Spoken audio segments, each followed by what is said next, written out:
오늘 우리에게 주신 하나님의 말씀은 사무엘하 11장 1에서 27절 말씀입니다. 봉독은 1에서 5, 16에서 17, 26에서 27절만 하도록 하겠습니다.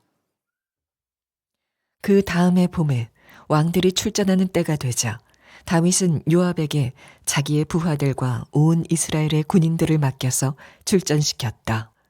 그들은 암몬 사람을 무찌르고 랍바를 포위하였다. 그러나 다윗은 예루살렘에 머물러 있었다. 어느 날 저녁에 다윗은 잠깐 눈을 붙였다가 일어나 왕궁의 옥상에 올라가서 거닐었다.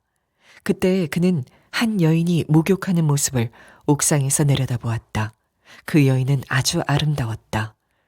다윗은 신하를 보내서 그 여인이 누구인지 알아보게 하였다. 다녀온 신하가 그 여인은 엘리암의 딸로서 햇사람 우리아의 아내 밧세바라고 하였다. 그런데도 다윗은 사람을 보내어서 그 여인을 데려왔다. 밧세바가 다윗에게로 오니 다윗은 그 여인과 정을 통하였다. 그 여인은 마침 부정한 몸을 깨끗하게 씻고 난 다음이었다. 그런 다음에 밧세바는 다시 자기의 집으로 돌아갔다. 얼마 뒤에 그 여인은 자기가 임신한 것을 알고 다윗에게 사람을 보내서 자기가 임신하였다는 사실을 알렸다. 다윗은 그 편지에 다음과 같이 썼다. 너희는 우리아를 전투가 가장 치열한 전선으로 앞세우고 나아갔다가 너희만 그의 뒤로 물러나서 그가 맞아서 죽게 하여라. 요압은 적의 성을 포위하고 있다가 자기가 알고 있는 대로 적의 저항 세력이 가장 강한 곳에 우리아를 배치하였다. 그 성의 사람들이 나가서 요압의 군인들과 싸우는 동안에 다윗의 부하들 쪽에서 군인 몇 사람이 쓰러져서 죽었고 그때 햇사람 우리아도 전사하였다. 우리아의 아내는 우리아가 죽었다는 소식을 듣자 자기의 남편을 생각하여 슬피 울었다. 애도하는 기간이 지나니 다윗이 사람을 보내어서 그 여인을 왕궁으로 데려왔다. 그 여인은 이렇게 하여서 다윗의 아내가 되었고 그들 사이에서 아들이 태어났다. 그러나 주님께서 보시기에 다윗이 한 이번 일은 아주 악하였다. 아멘. 하나님의 말씀입니다. 다 함께 자리에 앉겠습니다.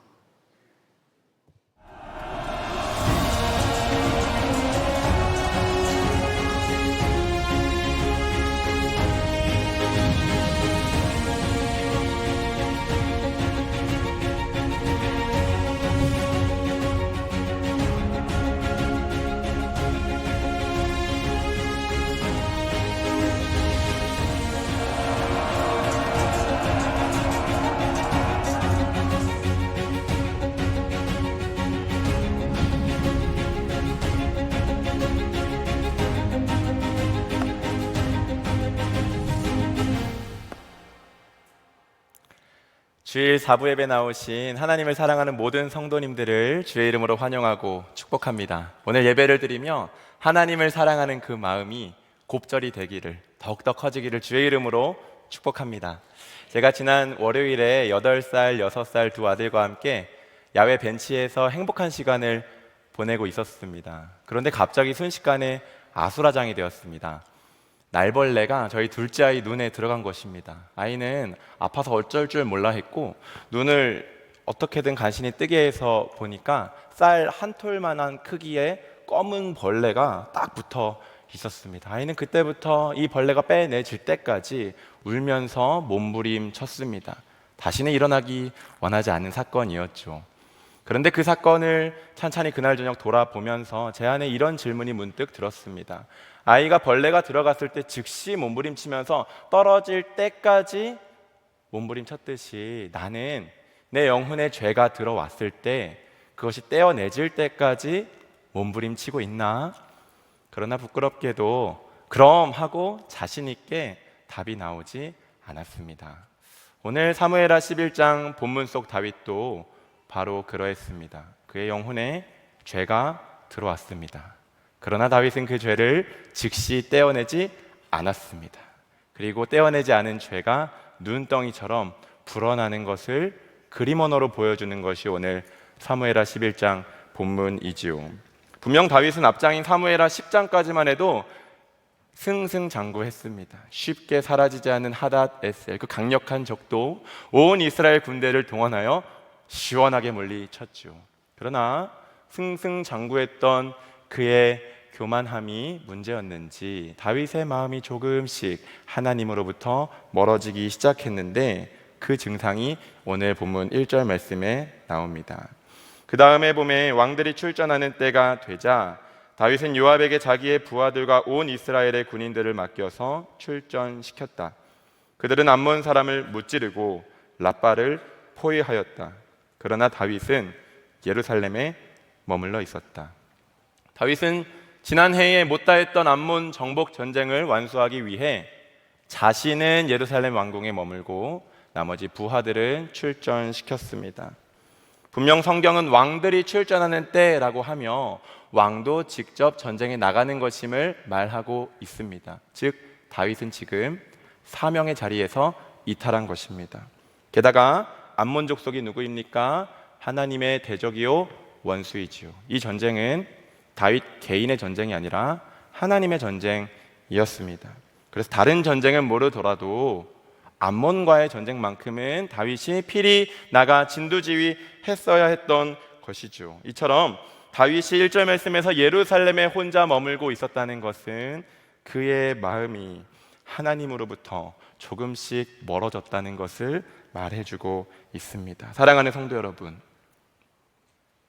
우리의 마음이 하나님으로부터 조금씩 멀어질 이때가 정말 조심해야 할 때입니다.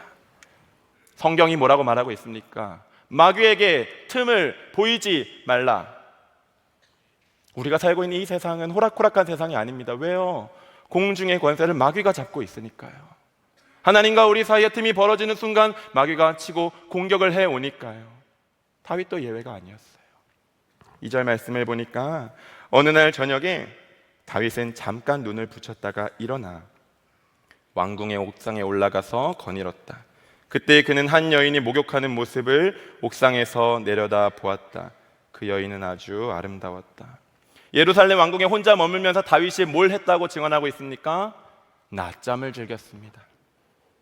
다윗이 지금 영적으로 안일해지고 나태해진 것을 보여주고 있는 것이죠. 마귀가 이 틈을 놓치지 않았습니다. 다윗의 약점이었던 성적 유혹을 치며 공격해 들어왔죠. 다윗은 여인의 목욕하는 장면을 보았습니다. 당시 예루살렘 왕궁은 예루살렘 도시에서 가장 높은 곳에 세워져 있었기 때문에 왕궁의 옥상에서 거닐다 보면 이웃집 사람들이 목욕하는 모습을 볼 수도 있었습니다. 우연히 보게 된 것 자체가 죄는 아니죠. 영적으로 깨어있던 평소의 다윗 같았으면 아이고야 내가 못 볼 걸 봤네, 하나님 내 마음을 지켜주세요, 고개를 즉시 돌리고 하나님을 찾았을 것입니다. 마치 눈에 벌레가 들어갔을 때 즉시로 떼어내려고 몸부림치듯 말입니다. 그러나 다윗은 고개를 돌리지 않았고 그 여인을 물끄러미 쳐다보았습니다. 자기의 마음에 그 여인을 품었습니다. 지금까지의 과정을 한번 살펴볼까요? 다윗의 마음이 하나님으로부터 조금씩 멀어지며 틈이 생겼습니다. 나태의 죄가 붙었습니다. 정욕의 죄까지 들어왔습니다. 무엇을 말해줍니까? 죄는 즉시로 떼어내지 않으면 계속해서 죄가 달라붙는다는 것을 말해주고 있는 것입니다.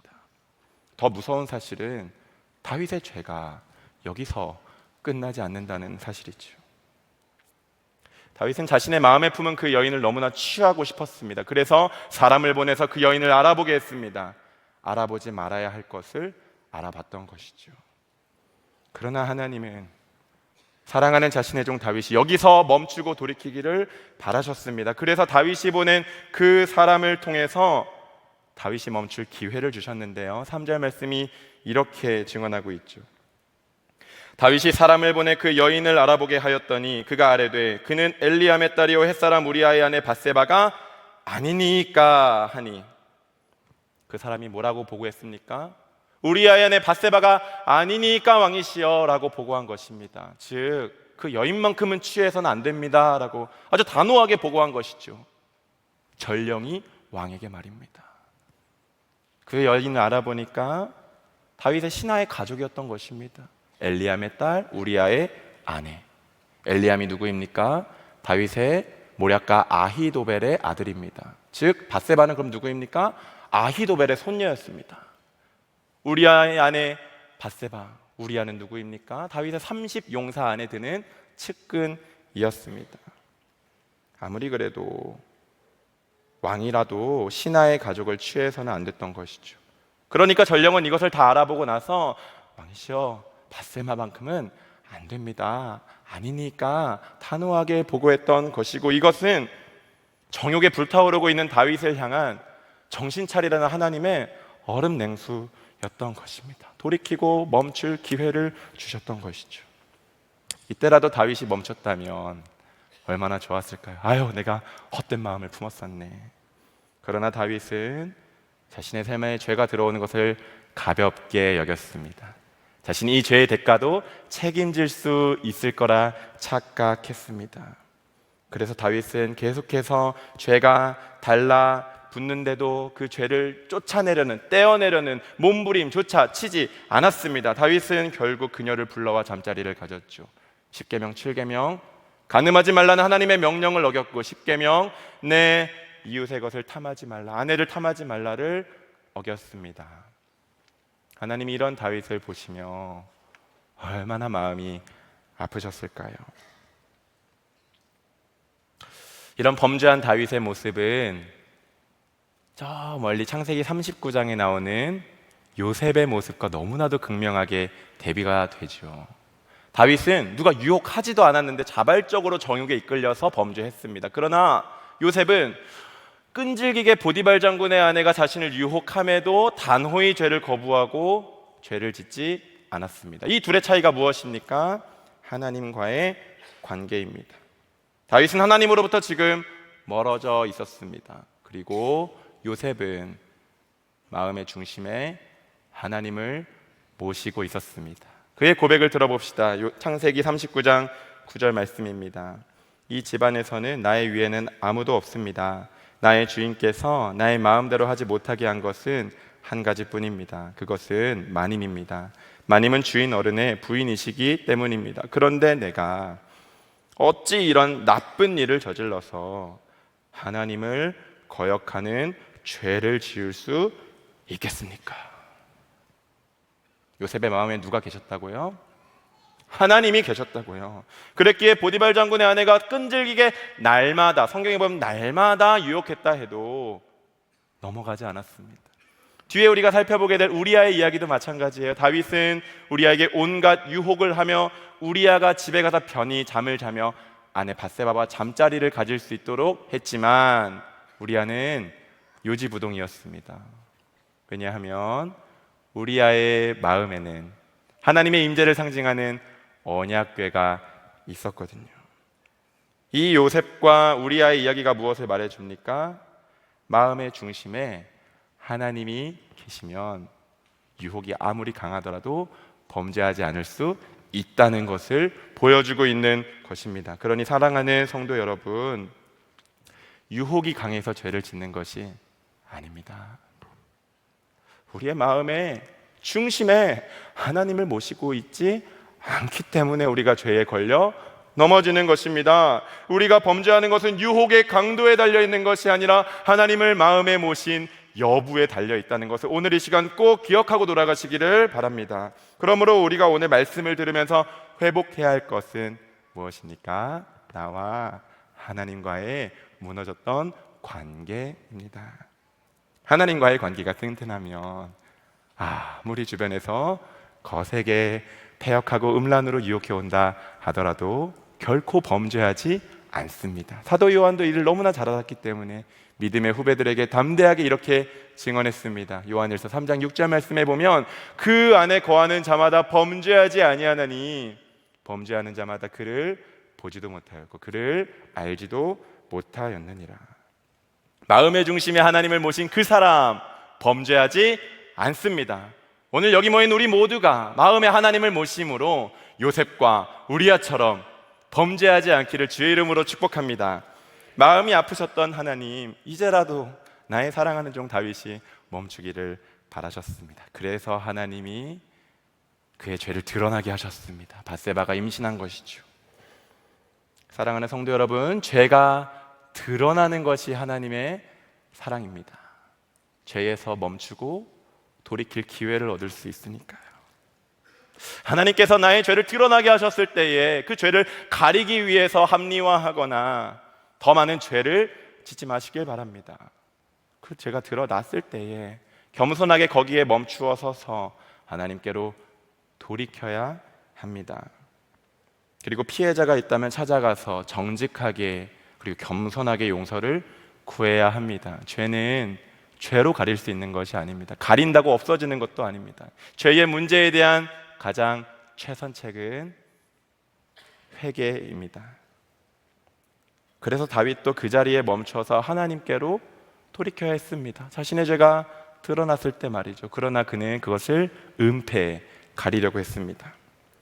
그러면서 더 큰 죄를 계속해서 짓고 있죠. 다윗은 하나님의 전쟁이 한참 진행 중인 그 전쟁터에서 핵심 전력인 30인의 용사 중 한 명인 우리아를 데리고 옵니다. 이것은 뭘 보여줍니까?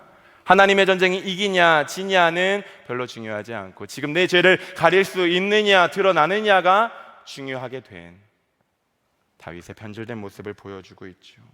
다윗은 우리아를 불러다 놓고 이제 집에 가서 편히 아내와 행복한 시간을 보내라고 권합니다. 짐수 성찬을 베풀기도 하고 술을 진탕 먹이기도 하면서 말이죠. 그러나 이게 웬일입니까? 우리아가 다윗의 자기 뜻대로 움직여지지가 않는 것입니다. 어떤 유혹을 가해도 어떤 권력을 동원해도 우리아가 절대로 꿈쩍하지 않고 집으로 돌아가기는커녕 선문 밖에서 불편하게 잠을 계속 자는 것입니다. 너무나 답답했던 다윗이 우리아에게 물었습니다. 그랬더니 우리아가 대답을 했는데 이것이 우리아의 마음의 중심을 보여주고 있습니다. 오늘 말씀의 핵심 구절이 되는 11절 말씀을 우리 한 목소리로 선포하도록 하겠습니다. 우리아가 다윗에게 대답하였다.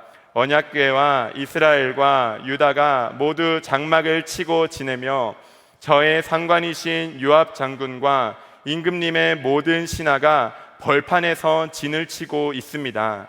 그런데 어찌 저만 홀로 집으로 돌아가서 먹고 마시고 나의 아내와 잠자리를 같이 할 수가 있겠습니까? 임금님이 확실히 살아계심과 또 임금님의 생명을 걸고 맹세합니다. 그런 일은 제가 하지 않겠습니다. 다윗은 우리아가 밧세바와 잠자리를 가지면 자신의 간음의 죄를 가릴 수 있기 때문에 변질된 모습으로 우리아를 끝없이 유혹했지만 우리아가 아주 의로운 대답을 하는데 그 대답에 물꼬를 트는 첫 대답이 무엇이었습니까? 언약궤. 언약궤가 무엇입니까? 하나님의 말씀이 담긴 십계명 두 돌판과 하나님이 이스라엘 백성을 먹이고 입히셨던 만나를 담은 항아리와 하나님이 기름 부은 제사장을 아론을 확증해 주려는 아론의 쌍난 지팡이가 담긴 하나님의 임재가 담긴 아주 거룩한 성물이었죠. 예수님을 예표하는 구약적 상징이 언약궤였습니다.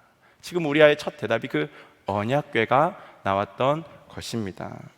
우리아의 마음의 중심에 하나님이 계셨던 것이죠. 우리아는 자신이 편안하게 지내는 것보다 하나님의 전쟁이 이기고 지는 것이 더 중요했습니다. 자신보다 하나님이 더 중요했다고요. 이것이 다윗과 너무나 대비가 되지 않습니까? 그런데 성도 여러분, 다윗이 원래 어떤 사람이었죠? 그 누구보다도 언약궤를 사모했던 사람 아닙니까? 하나님의 궤가 예루살렘 성으로 들어온다 했을 때 그것이 너무나도 기뻐서 자신의 바지가 벗겨지는 줄도 모르고 춤을 추며 예배했던 사람 누구입니까? 다윗입니다. 자신은 편안한 백향목 왕궁에 자면서도 하나님의 궤는 텐트 아래에서 있는 것이 마음에 걸려서 하나님을 위한 전을 짓고 싶다고 사모했던 사람이 누구입니까? 다윗입니다. 아마 우리아도 자신의 죽은 다윗을 보며 언약궤를 향한 그 사모하는 마음을 배우지 않았을까 싶은데 지금은 다윗의 마음에는 언약궤를 전혀 찾아볼 수가 없죠. 언약궤는 저 멀리 전쟁터에 가 있고 다윗은 편안한 예루살렘 왕궁에 와 있습니다. 그러나 우리아는 저 멀리 전쟁터에 언약궤가 있고 자신은 예루살렘 왕궁에 있다 할지라도 언약궤를 마음의 중심에 품고 있는 것을 보여주고 있죠. 이처럼 하나님은 우리아가 언약궤를 사모하는 마음을 다윗에게 거울로 비춤으로써 다윗, 너 언약궤 이렇게 사모했었잖아. 다시 돌아와. 나를 구해. 은혜에 돌이킬 기회를 주셨던 것이죠. 그러나 다윗은 여전히 돌이키지 않았고 오히려 자신의 그 변질된 모습을 직면시키게 하는 이 거울을 깨 부수어 버리기로 결단하고 행동에 옮깁니다. 작년 여름에 동부 구치소에서 모범수 분들을 대상으로 성경 공부를 2달 동안 인도했던 적이 있습니다. 그때 한 제소자분께서 하셨던 진실한 고백이 지금까지도 잊혀지지가 않습니다. 목사님, 저는 구치소에 온 것이 하나님의 축복이라고 생각해요. 왜냐하면 제가 구치소에 옴으로써 제 죄가 멈춰졌기 때문이에요. 제가 사회에 그대로 있었으면 계속 죄를 짓다가 하나님의 심판대 앞에 섰어야 했을 텐데 여기에 와서라도 하나님께서 제 죄를 멈춰주셔서 정말 감사해요. 한 분이 그렇게 진실하게 나누자 함께 성경 공부를 하던 다른 제소자분들도 이구동성으로 맞아요 목사님, 제가 구치소에 온 것이 하나님의 축복이에요 라고 고백했습니다. 사랑하는 성도 여러분, 죄가 멈춰지는 것이 은혜입니다. 죄에서 하루라도 빨리 돌이키는 것이 은혜입니다. 하나님은 우리가 죄에서 돌이키기를 바라십니다. 그리고 그렇게 할 수 있도록 돕는 분이십니다. 구치소에 계신 분들은 한결같이 자신들의 죄가 멈춰져서 감사하다고 고백했습니다. 죄가 아무리 재미있고 내가 하고 싶다 하더라도 반드시 멈춰야 합니다. 죄의 희열은 잠깐이지만 죄의 결과는 추악하기 때문입니다. 오늘 말씀을 들으면서 성령님께서 내 삶을 조명하시며 내 안에 도려내야 할 그 죄를, 그것을 말씀하실 때에 즉시로 돌이키는 은혜가 있기를 주의 이름으로 축복합니다. 오늘 본문 속 다윗의 이야기가 그것을 보여주고 있습니다. 아무리 과거에 뜨겁게 하나님을 예배했다 할지라도, 아무리 하나님 마음에 합한 사람이라 할지라도 죄에 지배당하는 순간 감당할 수 없는 죄의 열매들을 맺게 된다는 것을 보여주고 있지요. 그러니 내 삶에서 죄가 멈춰지기를 하나님께 겸손히 구하십시다. 내 삶에 죄가 들어오는 것을 마치 벌레가 내 눈에 들어오는 것처럼 즉시 떼어내질 때까지 몸부림 칩시다. 그러나 다윗은 그러질 않았어요. 별로 경계하질 않았어요. 그러다 결국은 죄 앞에 완전히 무릎을 꿇고 말았습니다.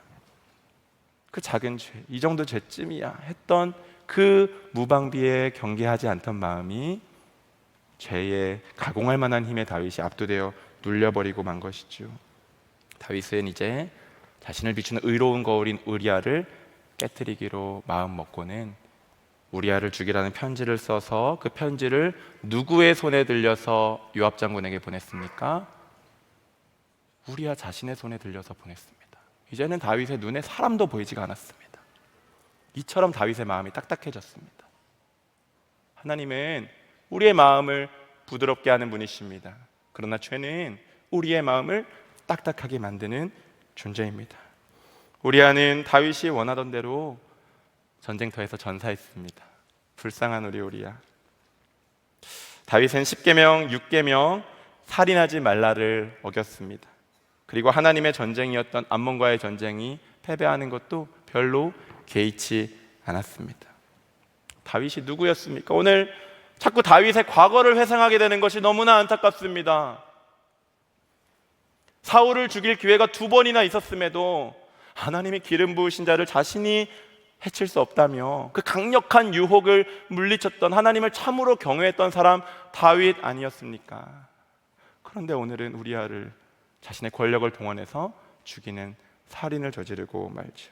이것이 죄의 무서움입니다. 다윗도 죄에 사로잡히면 이렇게 죄의 열매를 맺게 되는 것이죠. 그러므로 사랑하는 성도 여러분, 어제 영적으로 충만한 삶을 살았다 해서 오늘도 내가 영적으로 충만한 삶을 살 거라 착각하지 마시기 바랍니다. 어제 충만했던 다윗이 오늘 처참히 넘어지는 본문을 주님이 보여주시며 매일의 삶에서 우리가 죄가 우리 삶에 들어오는 것을 경계해야 한다고 말씀해 주는 것이죠. 그러므로 사랑하는 성도 여러분, 죄를 봤을 때는요, 미친 개를 본 것 마냥 그냥 즉시 도망치세요. 죄가 내 영혼에 들어왔을 때 그것이 크든 작든 크기를 따지지 말고 이 정도는 괜찮겠지 재지 말고 즉시로 그냥 떼어내세요. 그렇지 않으면 우리도 다윗처럼 죄에 무너져 감당할 수 없는 대가를 치른다고 오늘 사무엘하 11장 본문이 강력하게 경고하고 있는 것입니다. 왜 죄를 떼어내야 하는 거예요? 죄는 이 세상 가장 두렵고 무서운 하나님의 심판을 불러오는 것이기 때문입니다. 하나님은 공의로운 분이세요. 생각해 볼까요? 오늘 본문에서 하나님이 다윗이 이렇게 죄를 많이 지었는데 심판하지 않고 그냥 넘어가신다면 그 하나님은 선한 분이실까요? 다윗의 생각에는 선할 수 있겠죠. 그러나 억울하게 죽은 우리아는요, 그런 하나님 선한 하나님 아닙니다. 공의로운 분 아닙니다. 범죄한 다윗을 심판해야 하나님은 선한 분이시죠.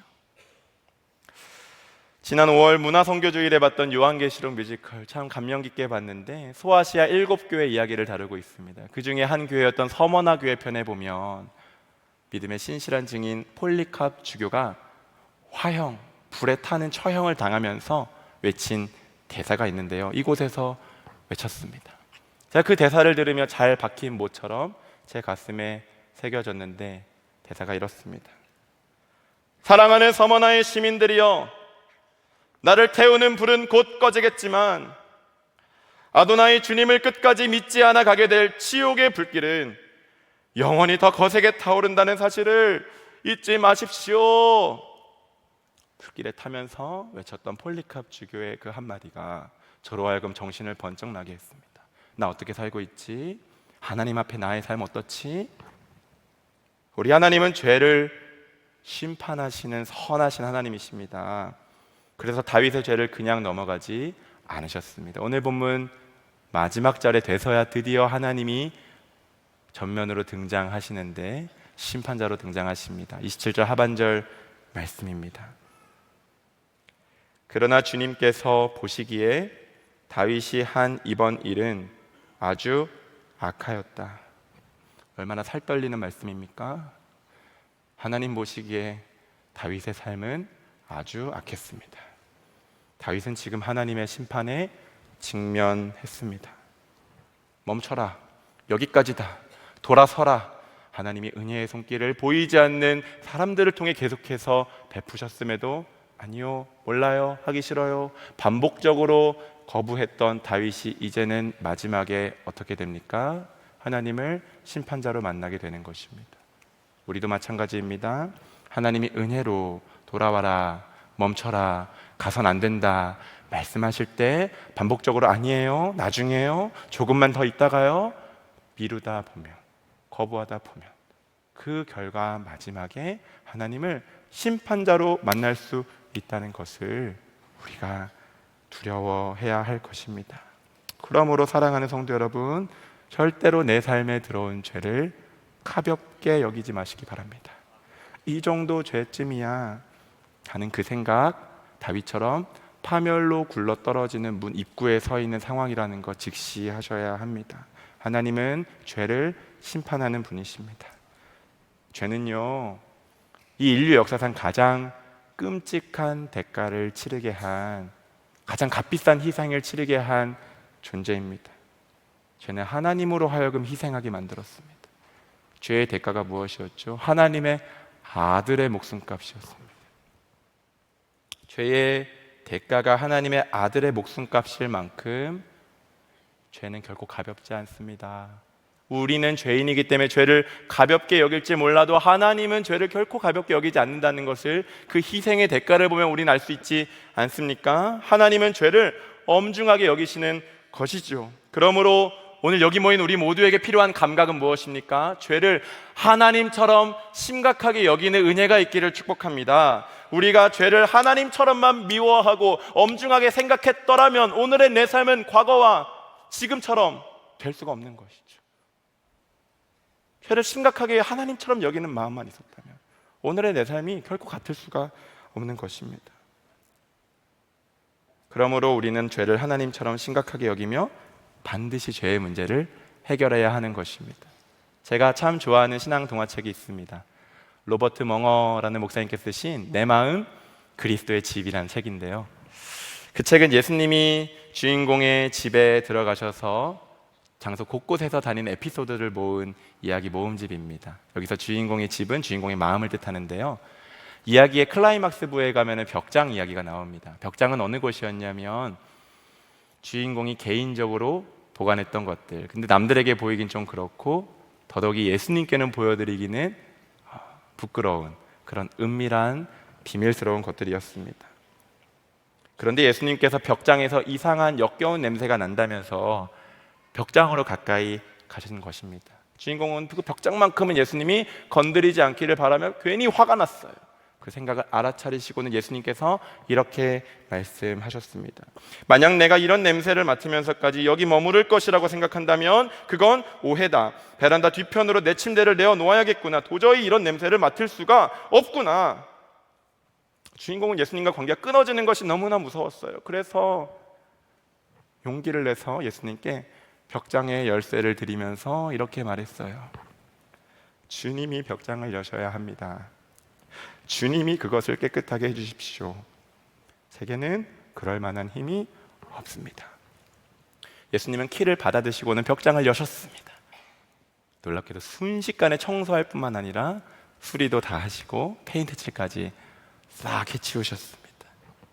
그때 그 순간 어땠는지를 주인공이 이렇게 고백하고 있는데요. 곧 상쾌하고 향기로운 바람이 집 안으로 불어왔습니다. 모든 분위기가 바뀌었습니다. 그 죽은 것들을 내 삶에서 추방시켜 버렸을 때 얼마나 큰 승리와 해방을 맛보았는지요. 할렐루야. 오늘 이 큰 승리와 해방이 여기 모인 우리 모두에게 한 사람도 빠짐없이 충만히 누려지기를 주의 이름으로 축복합니다. 벽장의 키를 예수님께 드리며 언약궤가 되시는 예수님을 내 마음의 중심에 모실 때에 내 안에 오신 예수님이 우리로 하여금 죄를 이기게 하십니다. 예수님이 우리의 죄를 어떻게 처리하셨습니까? 자신의 목숨을 내어주며 단번에 십자가로 죄를 이기시고 우리를 죄에서 해방시키셨습니다. 누가 오늘 이 예수님께 겸손하게 나아가시겠습니까? 누가 오늘 그 예수님을 마음의 중심에 모시며 예수님과의 관계를 회복하시겠습니까? 누가 오늘 예수님을 마음에 모시며 예수님을 하여금 능히 나의 죄를 이기게 하시겠습니까? 사랑하는 성도 여러분, 말씀을 맺겠습니다. 오늘 본문에 하나님은 소망의 장치를 두셨는데요, 그 소망의 장치는 바로 우리아의 출신입니다. 본문은 의도적으로 우리아가 햇사람이라는 것을 7번이나 반복해서 말하고 있습니다. 햇사람이 누구예요? 하나님이 진멸하라고 하신 하나님을 모르는 하나님의 대적 원수 가나안 7족속 중에 한 족속이었습니다. 즉 우리아는 그런 하나님을 모르는 출신이었는데 하나님은 그런 부패한 우리아의 마음을 거두시고 그 마음의 중심에 언약궤를 두게 하신 분이십니다. 그리고 우리아의 이름의 뜻조차 여호와는 나의 빛이시다라는 탁월하고 아름다운 이름의 뜻을 갖고 있습니다. 즉 우리아는 죄로 인해 빠진 그 어둠 가운데 있는 다윗을 건져낼 하나님의 빛을 비추는 자였던 것입니다. 이방 족속 우리아를 빛이 되게 하셔서 빛을 발하게 하신 분이 하나님이십니다. 우리아를 변화시키신 그 하나님, 우리가 믿는 그 하나님 동일한 줄 믿습니다. 이방 족속 우리아를 변화시켜서 하나님의 언약궤를 마음에 모시게 하고 빛을 발하는 존재로 바꾸셨다면 오늘 우리도 마음에 주님을 모셔드리기만 하면 주님이 우리로 그렇게 변화시키실 줄 믿습니다. 오늘 주님께서 다시 우리를 콜링하십니다. 사랑하는 아들아, 사랑하는 딸아, 반복되고 해결되지 않는 누구에게도 보이지 않고 싶고 특별히 나와의 관계에 걸림돌이 되는 그것이 있니? 진노의 자녀처럼 이방 족속처럼 행하지 아니하고 나에게 좀 내어줄 수 있겠니? 주님이 인격적인 부드러운 음성으로 우리에게 부르십니다. 지금 어떤 죄에 눌려 계십니까? 벽장 속에 주님과 나만 아는 그 무엇을 숨겨두고 있는 것이 있습니까? 오늘 아니 이번 주라도 정말 주님 내 벽장 속에 숨겨둔 그 죄를 성령님 조명하여 주셔서 깨끗이 청소하시고 완전히 수리하고 페인트 칠까지 싹 해주십시오. 우리가 함께 간구했으면 좋겠습니다. 우리가 지금 어떤 상태에 있든 우리로 죄를 이기게 하시는 예수님이 우리 안에 오셨다는 사실이 더 중요합니다. 내 마음속 벽장의 길을 예수님께 내어드릴 때 언약궤이신 예수님이 내 마음에 오셔서 우리 안에서 죄를 십자가로 이기시니 이제는 더 이상 우리 마음에 죄를 허용하지 마십시다. 죄를 볼 때 뭘 본 것처럼 하고 도망치라고요? 미친 개를 본 것 마냥 빨리 도망치라고요. 벌레가 눈에 들어간 것 마냥 빨리 떼어내라고요. 크든 작든 교만하지 말고 죄에 가공할 만한 힘을 사무엘하 11장 본문이 경고하였으니 즉시 돌이키시길 바랍니다. 그리고 내 마음을 이제는 하나님께만 드리며 하나님 내 마음에 거하여 주십시오. 그렇게 예수님과 죄와는 동행을 멈추고 예수님과의 행복한 동행을 시작하는 오늘 그 거룩한 기념일 되기를 주의 이름으로 축복합니다. 우리 이 시간 함께 주님께 기도하며 나아갔으면 좋겠습니다. 하나님은 사랑하는 종 다윗이 죄에 빠져가는 것이 너무나 안타까우셨습니다. 그래서 은혜의 손길을 수차례 뻗으셨습니다. 돌아와라, 멈춰라, 가지 말아라. 그러나 다윗은 그것을 심상히 여기며 계속해서 죄를 돌이키지 않고 지었습니다.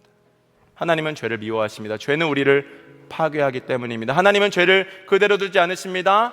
심판하십니다. 사랑하는 성도 여러분, 내 삶에 계속해서 반복되지만 이제는 그것을 해결할 능력이 없어서 그냥 죄 앞에 무릎 꿇고 방치해둔 것이 있습니까? 이 시간 그 내 마음 그리스도의 집 주인공처럼 우리가 고백했으면 좋겠습니다. 주님이 벽장을 여셔야 합니다. 주님이 그것을 깨끗하게 청소해 주십시오. 제게는 그럴 만한 힘이 없습니다. 예수님께서 우리 안에 오시면 분명 우리로 죄를 이기게 하시고 예수님과 행복한 동행을 살게 하실 줄 믿습니다. 그래서 우리가 함께 기도할 때에 이 기도 제목부터가 함께 기도하겠습니다. 주님께서 죄라고 말씀하실 때에 정직하게 반응하여 즉시 죄에서 돌이키게 하소서. 더 이상 내 삶의 죄를 허용하지 않게 하소서. 오직 마음의 중심에 언약궤이신 예수님만을 모시고 예수님과 동행하게 하소서. 우리 사랑하는 주님의 이름 한번 부르짖고 기도하며 나아가도록 하겠습니다. 주여,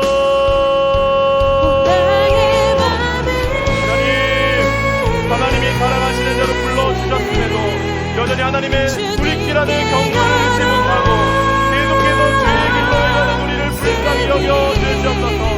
죄가 그렇게 끔찍한 것인지 모르고 죄의 대가가 하나님의 아들 예수 그리스도인지도 모르고 내가 했던 우리의 삶의 자리를 이 시간 벽장에 길을 들이오니 주님 내 마음 가운데 오셔서 주님 내 벽장 가운데 있는 모든 죄를 주의 보혈로 깨끗이 씻어주시옵소서. 그리하여 주시옵소서.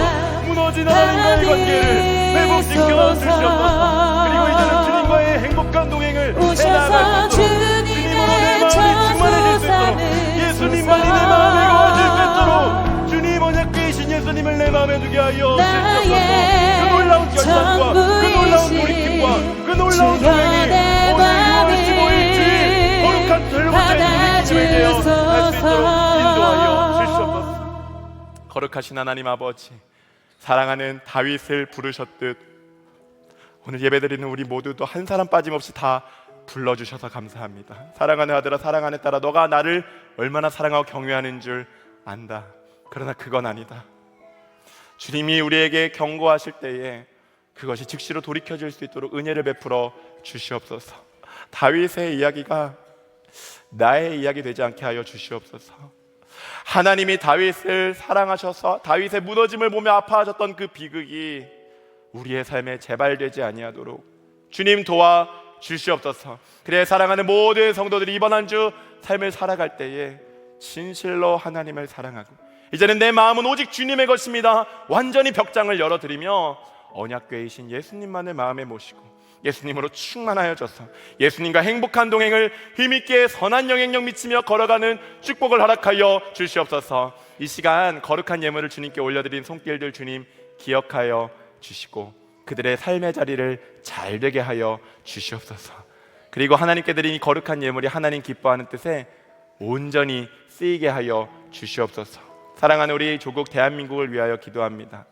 우리의 정치 지도자들과 모든 각계 각층의 지도자들이 다윗처럼 불의의 무기로 삶에 쓰이지 아니하도록 주여 막아 주시옵소서. 그들의 마음의 문을 여시고 예수님을 모심으로 그들이 하나님을 자신이 서 있는 자리에서 경외하며 나아갈 때 선한 영향력이 대한민국을 덮을 수 있도록 우리나라를 축복하여 주시옵소서.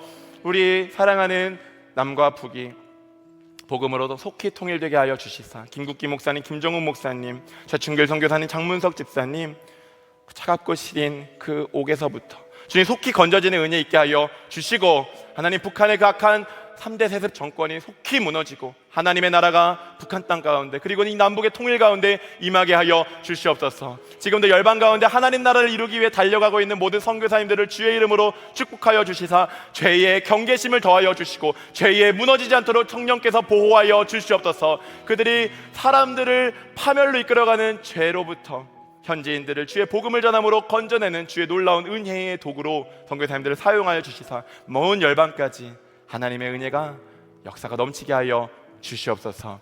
모든 민족이 구원을 얻기까지 쉬지 않으시는 우리 하나님의 영광을 찬양하며 예수님의 이름으로 기도드립니다. 아멘. 다 같이 자리에서 일어나셔서 결단 찬양 나의 마음 받으소서 찬양하도록 하겠습니다.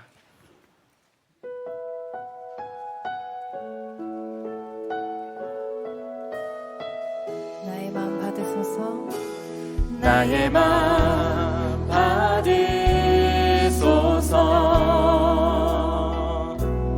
오셔서 주님의 처소 삼으소서. 나의 전부이신 주여 내 마음을 받아주소서. 나의 마음 받으소서. 나의 마음 받으소서. 오셔서 주님의 처소 삼으소서. 나의 전부이신 주여 내 마음을 받아주소서. 함께 고백합시다. 오 나의 마음을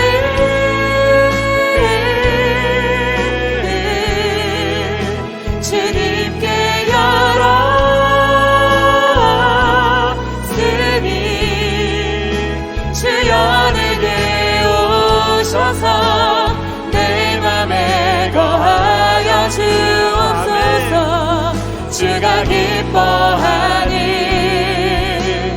오 나의 맘을 오 나의 맘을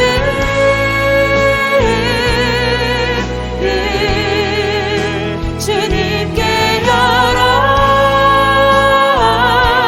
열었으니 주여 내게 오셔서 내 맘에 거하여 주옵소서. 주가 기뻐하니 주의 성전 되게 하소서. 나의 마음 받으소서. 오셔서 주님의 처소 삼으소서. 나의 전부이신 주여 내 맘을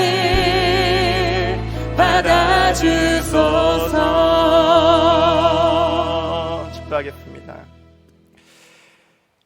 이제는 우리 안에 오셔서 우리로 죄를 이기게 하시는 예수 그리스도의 풍성하신 은혜와 우리가 죄에서 돌이키기를 애타게 바라며 아들 예수님을 보내주신 완전하신 하나님의 사랑과 우리가 죄를 이기고 거룩하게 살아갈 힘을 주시는 성령 하나님의 교통하심이 죄로부터 돌이켜 죄와의 동행을 멈추고 언약궤이신 예수님만을 마음의 중심에 모시고 그 예수님과 행복한 동행하며 살아가기를 소망하고 결단하는 사랑하는 선한 목자교회 모든 성도들과 온오프라인으로 예배드리는 예배자들과 그들의 삶의 자리 한가운데에 이제로부터 영원토록 함께 하시기를 간절히 축원하옵나이다. 아멘.